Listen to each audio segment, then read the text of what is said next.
हम प्लान कुछ और करते और हो कुछ और जाता है। आई थी मैं अपने मायके, लेकिन अब मुझे जाना पड़ा है अपने ससुराल। ससुराल मतलब मम्मी पापा की जन्मभूमि।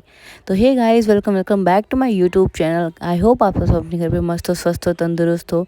आज सुबह सुबह जब हम सो के उठे तो हमने सोचा कि इनके जाने से पहले क्यों ना एक गाँव वाला घर का राउंड भी मार ही आए। तो बस हम निकल पड़े गाँव वाले घर पे जाने के लिए। वेलकम टू रास्ते में यूपी। दिखे हमको ये बंदर। ये तो यहाँ रोज का है।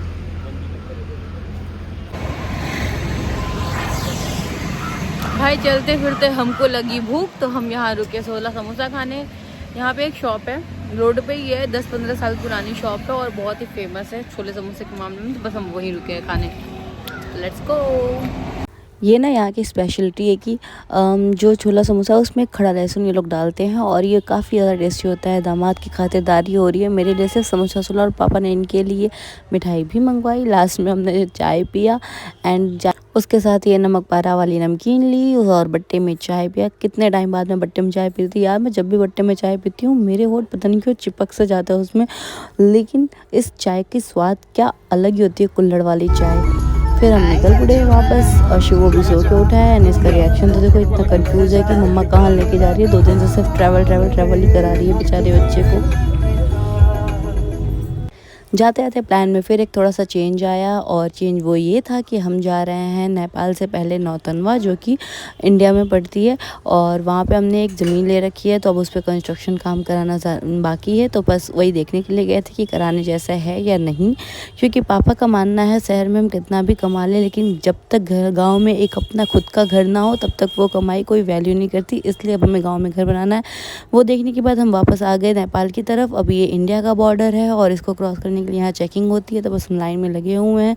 वो लोग चेकिंग किए जा रहे हैं एंड शिवू जा कर के सबको चिढ़ाया जा रहा है। मतलब एक आर्मी वाला बंदा था, उसको भी शिवू चिढ़ा रहा था। और फिर उसके बाद से पापा को हमने पहले भेज दिया भंसार बनाने के लिए। भंसार काइंड ऑफ एक लाइसेंस होता है कि आप नेपाल में ले जा सको अपनी गाड़ी, तो वो करने के लिए पापा चले गए क्योंकि उसमें टाइम लगता है। और ये रहा नेपाल का बॉर्डर।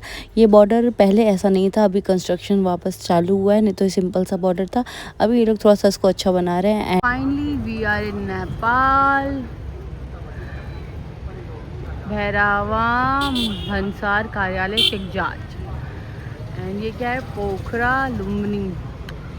तो अभी गए हैं भंसार बनवाने। भंसार इज़ लाइक पास होता है जो हमें नेपाल में एंट्री के लिए मिलता है इंडियन व्हीकल को। तो बस अभी आप ये देख सकते हो, ये अभी नेपाल की स्टार्टिंग जो कि सोनौली बोलते हैं, सोनौली बॉर्डर, वो ये है। यार पहले है ना, मैंने सोचा कि वो लोग आ जाएंगे फिर नाश्ता करेंगे, पर मेरे से भूख कंट्रोल नहीं हो रही है। शिव को भी भूख लगी होगी, इसलिए मैंने यहाँ पे आके बोल दिया एक ऑमलेट बनाने के लिए, और मेरे लिए चाय। मैंने सोचा शिव को ऑमलेट खिला देती हूँ और खुद चाय ले लेती हूँ। शिव ने थोड़ा बहुत तो ऑमलेट खाया, पर उसके बाद से फिर आधा मैंने खा लिया एंड देन अपना चाय पिया और रिलैक्स हुआ। यार हमने अंडा भी खा लिया, चाय भी पी लिया एंड शिव अभी दूध पी रहा है।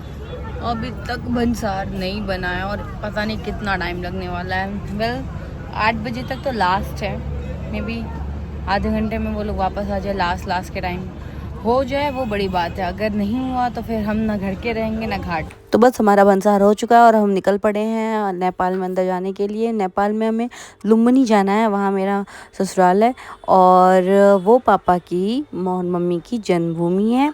एंड जो हम भावनगर रहते हैं वो हमारी कर्म भूमि है। तो फिर ये रहा टाइसन। रास्ते में हम एक बड़े पापा के घर पे रुके तो वहाँ उनसे मिले, और उनका ये पेट है और ये बहुत ही ज़्यादा डेंजर दिखने में है लेकिन उतना ही ज़्यादा शांत सामने से। लाइक हम उसको पहली बार जब मिले थे तो भी एकदम अच्छे से था एंड शिवू भी इसके साथ खेल रहा था, पर मुझे थोड़ा डर तो लग रहा था। फिर हम उनसे मिल के आगे निकल पड़े और रास्ते में हमें मिली है नेपाली बारात। ये देख सकते हो नेपाली लोग कैसे दिखते हैं। तो ये kind of Nepali Indo Nepali लोग थे। लुम्बिनी में एक जगह है मैलवार, वो हमारा गांव है, तो हम वो गांव में गए, लेकिन वहाँ जाने के बाद पता चला कि घर पे कोई है नहीं, सब कोई शादी में गया था। तो फिर हम वहाँ से आगे पास में ही एक दीदी रहती हैं, लाइक बड़े पापा की बेटी है वो, तो हम उनके घर पे गए और फिर हमने नाइट स्टे वहाँ किया, वहाँ खाया पिया, बहुत सारे मजे मस्ती किए। ये खेत खलियान और बहुत ऐसा मतलब एकदम प्योर गाँव वाली फीलिंग आ रही थी। ये वो दीदी है, बहुत ही ज़्यादा क्यूट है और केयरिंग भी है।